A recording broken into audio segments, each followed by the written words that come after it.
Bom, vamos lá. Começar. Começa você. Não, vai, você. É um programa de quê que a gente faz aqui em casa? Porque não é um programa de televisão, tampouco não é um programa de rádio. É um... Como se chama em mediologia isso? Eu acho que é um videocast. Videocast. Ou um podcast, né? O videocast é um podcast. Eu acho que é um podcast que tem Então posso começar transmissão assim. em vídeo. Bem-vindos ao podcast aqui em casa. E hoje nós vamos conversar sobre sonhos. Sim. Eu acho Sobre que sonhos. a gente tá bem sintonizado nos temas, né? Por quê? Porque o primeiro que a gente gravou era sobre o amor no Dia dos Namorados. Aham. Dos Estados Unidos, né? Não do Certo. Brasil. Bom, E hoje a gente tá gravando sobre sonhos. E eu Que- cheguei aqui, você tava dormindo. Ah, Eu já mas não queria acordar hoje de não manhã. estava sonhando. Não? Você sonha sempre? Parece que a gente sonha sempre, só que às vezes não se lembra. Parece que aparentemente dizem que a atividade cerebral é permanente Uhum. e que de algum modo as pessoas sonham, só que não se lembram. Por que as pessoas Porque não a lembram do atividade- sonho? Porque eu sonho todas as noites. E você lembra. Sim, mas assim, eu sei que eu sonhei e eu sei o que eu sonhei, mas eu não tenho muitos detalhes sobre isso, assim. Mas você lembra do tema, do sonho? Sim, lembro de algumas cenas, assim. Eu tava, inclusive, escrevendo os meus sonhos, né? Eu acordava e escrevia e anotava o sonho. Só que aí depois, não sei, começa a dar preguiça de acordar e ter que anotar e... Ah, mas pelo menos anotar a ideia. Sabe que Freud fazia isso quando era criança? Pois é. Aí Freud anotava os sonhos desde criança, Por que pequeno que ele mesmo. fazia isso, você sabe? Não sei. Na verdade era uma atitude que ele tinha, talvez de curiosidade, porque uma criança assim, um pouquinho maior que Klaus, e Sim. ele anotava os sonhos. Tem gente que trabalha os sonhos em arte. Você conhece Akira Kurosawa? Sim. Tem um filme, mas parece que o sonho está nos filmes de Akira Kurosawa. Eu me lembro de um diretor que Federico Fellini, Uhum. que parece os filmes de Federico Fellini, há sonhos, há filmes onde os sonhos aparecem, mas parece que o filme é um sonho um pouco, rememora entre a nostalgia, o sonho. Aí parece que o sonho é meio nostálgico. Estava pensando em Buñuel também, Luis Buñuel, um surrealista Uhum. que O surrealismo trabalha bastante com isso, com né? sonhos. Com os sonhos e com a indução da imaginação. como Eles- indução. Eles ficavam ou horas sem dormir, Aham. horas, assim, tipo dias, eu acho, uma coisa assim, pra poder criar. Ou Aham. usavam alguns entorpecentes. Eles normalmente iam pra umas ilhas, sabe, muito pequenas, e ficavam lá, ou induzindo, tipo... Inducían sonhos con drogas, con sustancias psicoactivas ou com sustancias alucinógenas. Sim, também, mas eles também ficavam tanto tempo sem dormir, ou sabe, tipo, nesse cansaço, Sim, nessa exaustão do corpo e da mente, pra para poder poder produzir sonhar. também. Pra poder sonhar acordado, ou enfim, eu acho que é mais... Não é bem sonhar, né? Há várias comunidades originárias de América Latina, na América do Norte não sei, mas há várias comunidades de América Latina que trabalham com o sonho, Sim. com os sonhos. Ou alguns guaranis, também não sei se todos os guaranis, porque os guaranis saem de lá embaixo onde eu nasci, por Rosário, mais ou menos, perto do Rio de la Plata, e vão até o sul da Bahia e vão para dentro até o centro-oeste brasileiro. Então, o povo guarani é um povo que tem muitas vertentes e é muito ampla a área. Mas eu sei de alguns grupos que utilizam o sonho, é um elemento importante porque parecem que são mensagens, Uhum. são interpretados como forma de visitação ao lugar.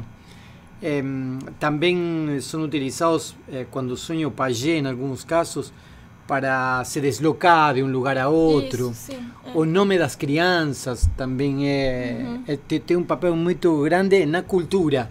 Sim. Né? Então é interessante ver como o sonho é um elemento de material para a arte, não? Pelo menos na arte, no cinema, por exemplo, no caso, no cinema, literatura. Nas artes visuais pra caramba também, né? Nas artes visuais. Nas pinturas. O surrealismo era basicamente as pinturas mais... O Dalí usava muito disso, né? Sim. Não, é interessante. A pintura, o cinema e depois a vida cotidiana, ou a vida cotidiana, não tão cotidiana, mas momentos importantes. O sonho como resposta na vida cotidiana, né? Eu acho que tem um pouco disso. Eu ouvi dizer, eu sonho muito, e aí, assim, comentando isso para algumas pessoas que eu conheço, eu ouvi dizer que quando você sonha todas as noites é porque você tem uma mediunidade, sabe? Uma coisa assim. Como se você... Só que eu não encontro respostas. Não? Teus sonhos não te dão respostas para a tua vida? São, Talvez é preciso ter uma espécie de código de interpretação. Estou pensando, por exemplo, Artemidoro, que é citado por Freud em Interpretação dos Sonhos, é citado por Michel Foucault na História da Sexualidade. Artemidoro era um cara que viveu no século II depois de Cristo. E Artemidoro tem um tratado dos sonhos, uma interpretação dos sonhos. E ele interpretava, tem uma técnica de interpretação dos sonhos. Então os pajés guaranis parecem ter pelo menos alguns, parecem ter uma técnica. Artemidoro parece ter uma técnica. E Freud, que é a interpretação dos sonhos de 1900. E o João Bidu.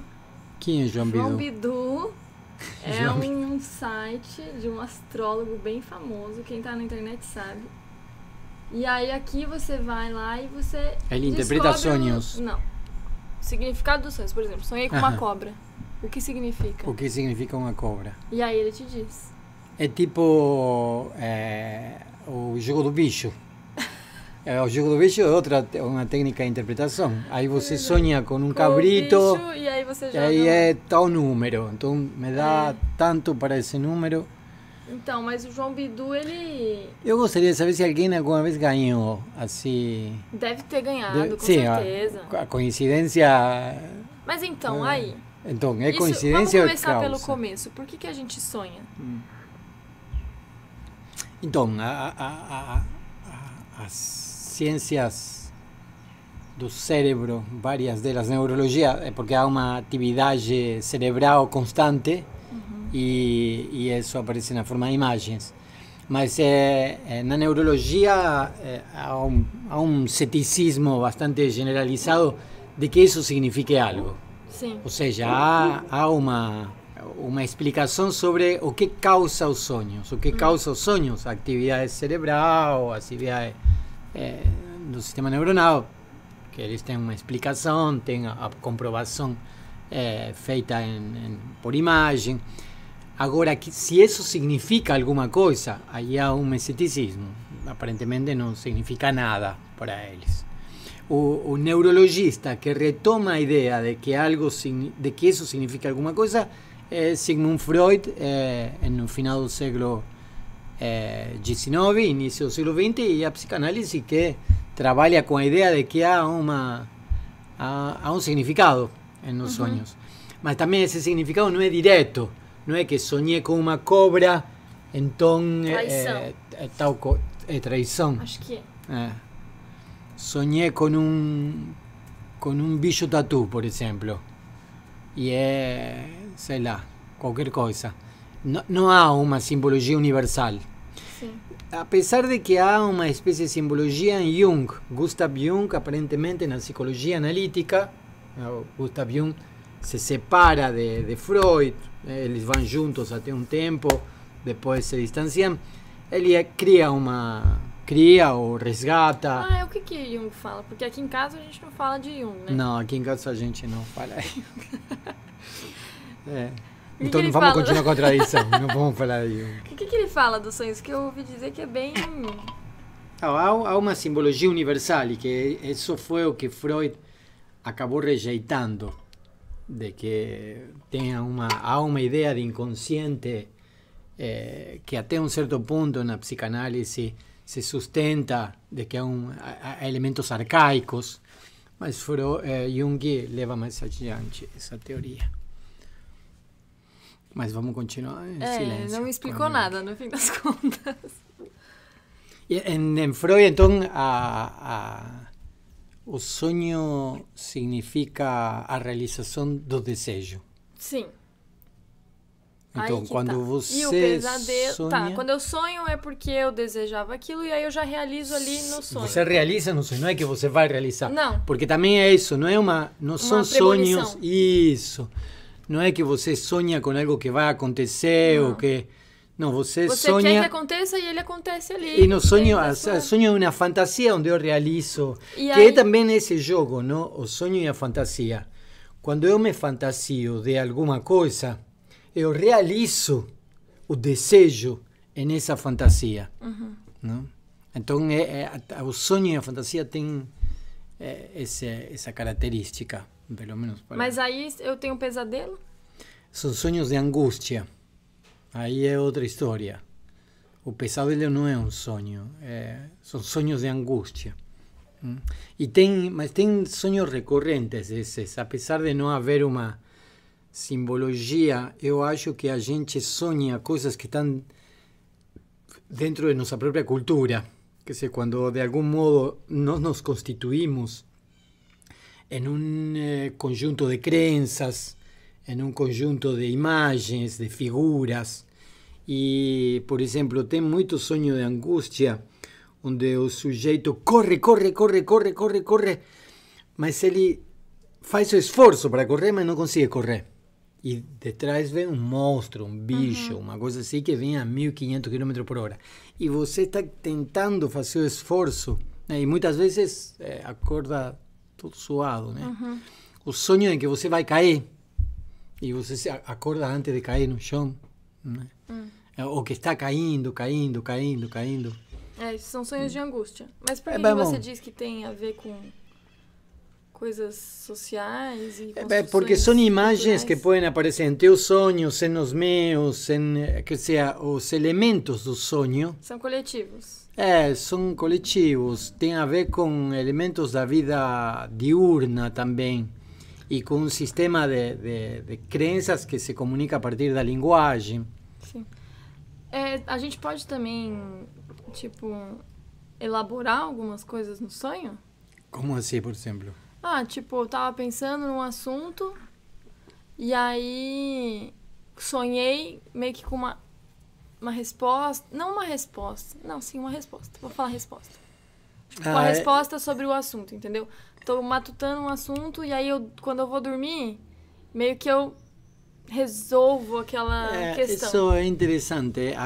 Acontece comigo que quando eu estou trabalhando em algum artigo, em algum livro que estou escrevendo, chega um momento que não consigo avançar, porque estou cansado, porque nesse momento eu preciso, não diria dormir, adormecer. E parece como que estou entre dormir e acordar, entre dormido e acordado. E aí parece que as coisas se esclarecem, como que sai todo aquilo que poluiria a ideia principal e aí fica e começa a aparecer algo aí, não? No processo criativo ou no cálculo matemático. Sim, é como se limpasse dos outros estímulos, Isso. né? Isso pode ter a ver com a ideia freudiana de que quando as pessoas dormem, os sistemas de repressão baixam, descomprimem, digamos, alguma coisa, algo assim. Quando nós estamos na vida cotidiana, temos mecanismos de repressão automática que fazem com que a gente se comporte de maneira socialmente aceitável. Sim. Talvez no próprio ritmo do trabalho e no estresse, esses sistemas de repressão se mantêm mais ativos. Quando a gente entra em quase o sonho, aí os sistemas de repressão diminuem e talvez, não? É uma explicação possível. porque a ideia da realização do desejo está por esse lado, não? Não é que se eliminam todas as formas, os mecanismos de repressão, mas alguns diminuem, né? E, por exemplo, as deformações do sonho, em Freud, são justamente produto dos mecanismos de repressão, que ainda... Deformação do sonho? Quando a gente sonha coisas meio tipo Dalí, assim, essas coisas são elementos ainda de mecanismos de repressão. Se o sonho é a realização de um desejo, por que eu ainda desejo quando eu acordo? Bom, porque você não parou de desejar por causa disso. Mas se eu realizei... Realizou... Mas eu ainda... Aí continua querendo. A desejar. Ué, mas eu já realizei. Mas não funciona, o desejo não funciona. Se bem que tem umas partes de Freud que são interessantes, porque ele diz, por exemplo, que a realização do coito pode saciar o sujeito de alguma forma, e aí acaba o desejo, né? Por exemplo, a relação amorosa se sustenta na medida em que o coito não seja totalmente realizado. Então isso estimula a que pode ter várias interpretações. Não é que você vai parar de desejar porque realiza, sino porque aquela realização não é ainda suficiente e você precisa continuar. Tá. Então poderíamos dizer assim, o sonho é uma realização parcial do desejo, né? Estava pensando também nos mecanismos de alucinação do bebê. Quando o bebê alucina que está sugando o peito da mãe e fica fazendo um movimento. É a construção da fantasia, de alguma forma, não? A fantasia se construi a partir de um processo alucinatório, digamos, não? Nós queremos que algo aconteça, queremos entre aspas, e aí fantasiamos isso. Sim. Então a fantasia como realização do desejo é uma realização capenga, digamos assim. Mais ou menos, não? Não é... A fantasia é algo que a gente faz acordado. E, sim. Tá. Também há uma ideia de fantasias que são fantasias estruturantes, digamos assim, não? Em Freud, que nos estruturam como sujeitos. O Lacan vai chamar isso de fantôme, que foi traduzido como fantasma, que seria algo assim como a articulação entre o real e o simbólico, que organiza a nossa realidade, digamos. A realidade na qual vivimos é uma fantasia. Né? Coletiva. É uma fantasia coletiva, mas não porque nós voluntariamente fazemos, sino é que há uma fantasia na qual nós habitamos, de alguma forma. Tomar um chimarrão, tomar chá, comer esse tipo de bolo, faz parte de um conjunto de costumes, hábitos, que conformam, de algum modo, um sistema de crenças, digamos assim, que produzem a realidade, né? E é nessa realidade na qual nós nos constituímos. Isso é uma coisa que eu me pergunto muito. O que é real? E o que é... E qual é a resposta? Não sei, né? O que é real e o que é coisa só da minha cabeça? Por que essa pergunta? Não sei, porque... Não sei. Porque é estranho, não parece? Que tudo seja... Não sei, sabe? É confuso entre a construção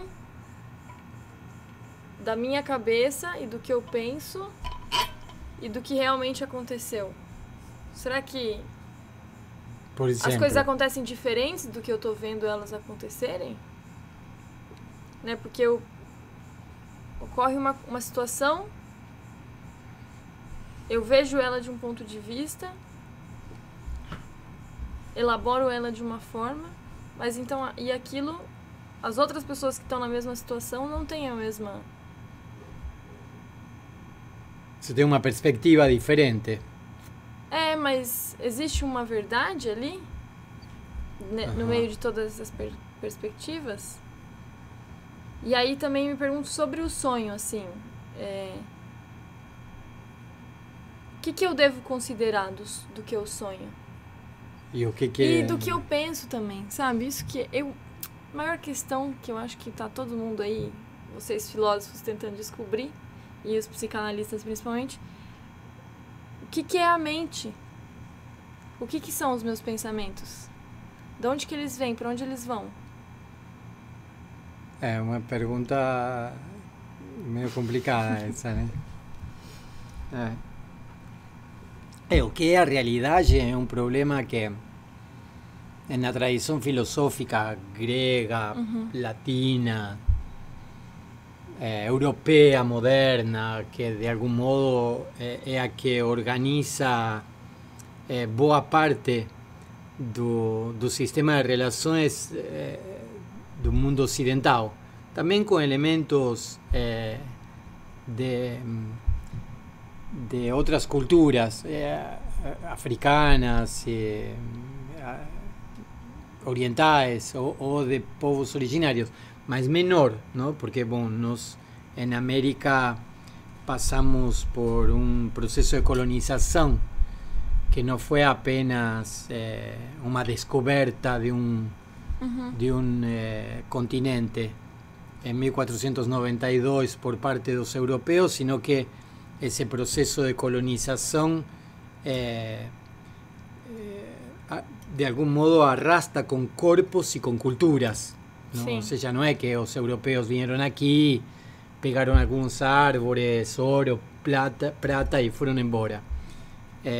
Obvio, un proceso de guerra, ¿no? De eliminación sistemática dos povos originarios, a escravidão de povos africanos, y eso no se fez sin elementos que se organizan a partir de una tradición literaria, filosófica, religiosa, de hábitos y costumes cotidianos. Es muy interesante ver, no sé si você llegó a ver en el Museo de Historia de Paraná, en Curitiba, que está lá en un Largo da Orden. En ese museo você ve como comienza un museo con elementos de povos originarios. Y después pasa a colonización europea. Y lo que es interesante es ver cómo a colonización europea trae todo de lá.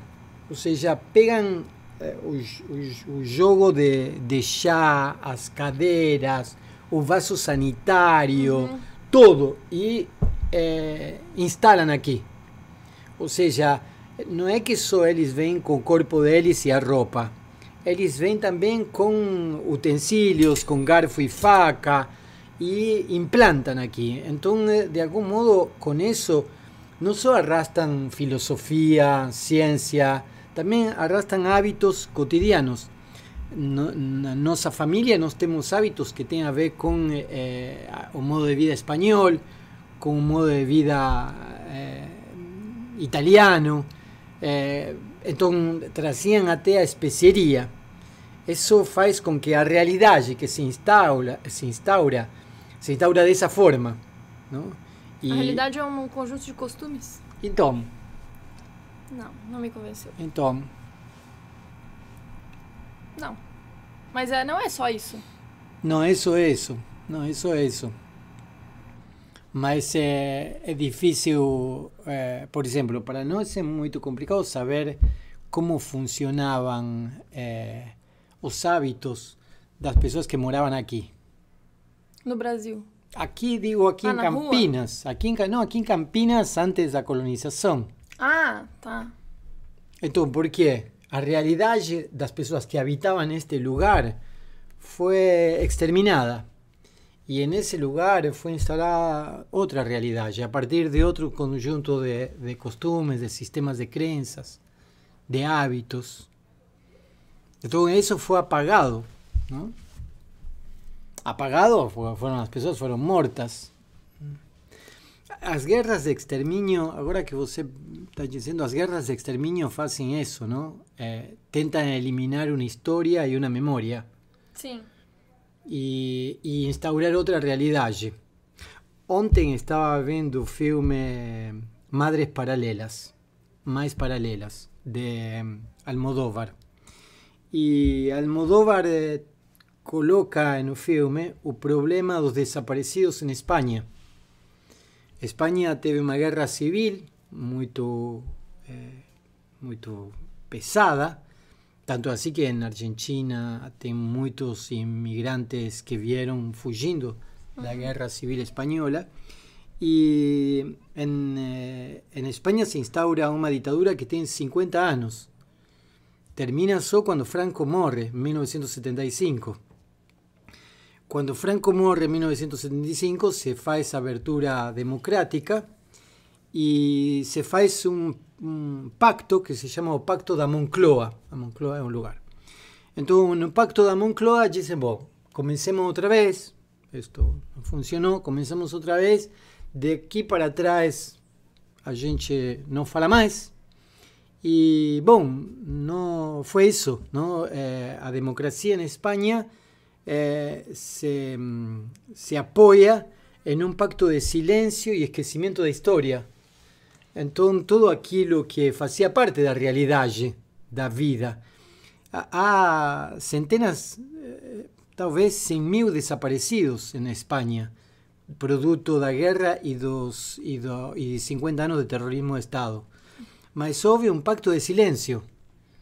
Quando um juiz, o juiz Baltasar Garzón, tentou retomar a investigação do que tinha acontecido com os espanhóis, ele foi expulso do sistema judiciário. Então, há uma realidade que se criou na Espanha a partir de um pacto de silêncio do qual participou a maioria da sociedade. A maioria da sociedade eliminou isso. E é interessante, não? O que é a realidade que se produz? Se produz uma realidade a partir de um pacto de silêncio que tenta esquecer algo que foi muito doloroso, muito cruel para todos os espanhóis. Uhum. Tanto que estavam de um lado quanto que estavam de outro. Sim.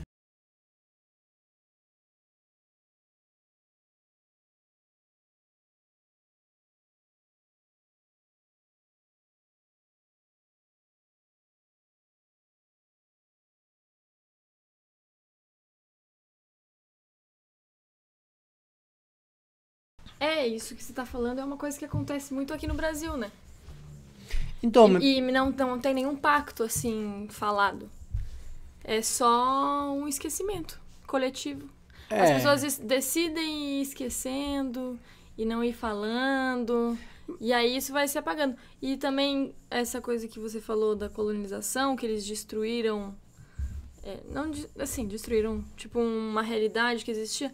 Também é uma coisa que se faz muito aqui no Brasil com os patrimônios históricos. Tipo, sim, casas antigas. Bom, Campinas é um exemplo de destruição sistemática do patrimônio arquitetônico também, não? O lugar onde a escravidão perdurou por mais tempo, sim, em todo o Brasil. E a gente não tem um museu com uma senzala, assim... Não que eu ache lindo ver uma senzala, mas uma coisa que tem que permanecer. Claro, e que para não esquecer. A escola tem que fazer um passeio com os alunos para que eles vejam o que é aquele lugar. Na Alemanha vimos que os lugares onde desapareciam, onde eram sequestrados os judeus, são colocadas placas, se lembra, não? Em todas as ruas. Na frente de cada casa, de cada judeu que foi levado para um campo de extermínio, está o nome da pessoa, a data de nascimento, a data na qual foi levado para o campo de extermínio e a data na qual ele morreu no campo de extermínio. Sim. Não, e tem ruas que parecem que estão assim pavimentadas com essas placas. Então, é interessante porque são registros de memória para que aquilo que mesmo tendo sido terrível, cruel... não se repita. Ou se diminua, porque lá na Alemanha ainda existem os nazistas, né? Eles, inclusive, isso é uma coisa que eu acho muito louco. No dia 1º de maio, os nazistas e as pessoas normais, elas se confrontam. Sim. Você lembra disso? Lembro.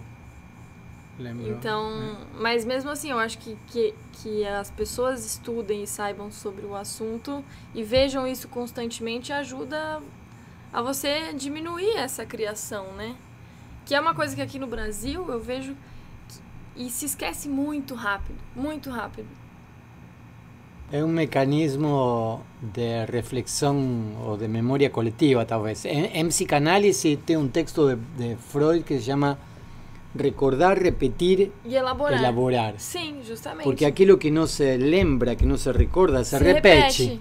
Sim. E o sujeito fica patinando aí outra vez no mesmo movimento. Sim. Até ele não elaborar essa repetição. Então, o Brasil não elabora nada, parece. Ai, tô revoltada com o país. O Brasil não faz nada. Não, mas eu sinto que tem muito isso, assim, se perde muitos fatos históricos, assim, recentes, e eles só se repetem. Mas ao mesmo tempo que se esquecem esses fatos, digamos, do mal, como você estava mais ou menos se referindo, também se esquecem elementos, experiências que foram muito importantes na história. Por exemplo, aqui no Brasil houve 400 anos de escravidão legalizada, digamos assim, não? Mas ao mesmo tempo, naquele momento também havia quilombos, onde escravos, pessoas escravizadas fugidas, ou libertos, ou pessoas que andavam por aí, se organizavam. Chegou a haver quilombos de 30.000 pessoas organizadas socialmente. Uhum. Se é difícil organizar uma família para você poder distribuir as atividades, o alimento, imagina uma sociedade não só paralela ao Estado oficial, não só paralela à estrutura política oficial, sino também combatida por isso. E mesmo assim, esses quilombos davam conta de centenas de pessoas, de milhares de pessoas. Quer dizer que isso me parece que também é interessante de poder lembrar para poder elaborar. Como é possível que a auto-organização tenha funcionado? Então, a auto-organização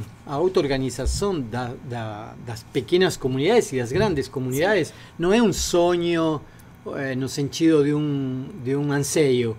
É uma coisa que se realiza efetivamente, não? O povo brasileiro é capaz de se organizar nas circunstâncias mais terríveis, não? Não, total. É uma coisa só para, eu acho que o público não ficar bravo com a gente, que a gente tá falando desse tipo de coisa. Eu acho que é sabido. Eu acho que o Brasil, as pessoas que estudaram história e que se identificam com essas histórias, elas sabem dessas histórias. Mas eu sinto que não é lembrado, sabe?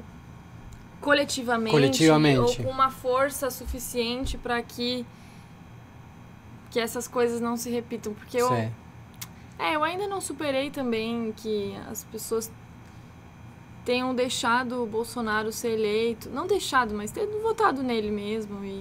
E que ele fale essas coisas e que não cause uma comoção. Mas as pessoas também podem ser... podem concordar com Bolsonaro. Não é que eles esqueceram. Não, eles concordam com ele. Pode existir a possibilidade que as pessoas, de fato, concordem com Bolsonaro, concordem com quem for. Com Lula, com Dória, com... talvez a realidade deles é diferente da tua. Quer dizer, o conjunto de... Talvez, não sei se a realidade em sentido de uma experiência cognitiva, mas os valores, como valorizam determinadas coisas, são diferentes. E de aí é que tem diferentes posições também. Talvez os sonhos deles sejam diferentes, no Sim. sentido de desejos realizados sejam diferentes. Total. É, com certeza são, né? Você desiste dos seus sonhos? Quais? No sentido dos anseios. Sim. Sim? Boa. Terminamos por aqui. Acabou. Aqui em casa desistimos dos sonhos, mas não desista dos seus. Até a próxima.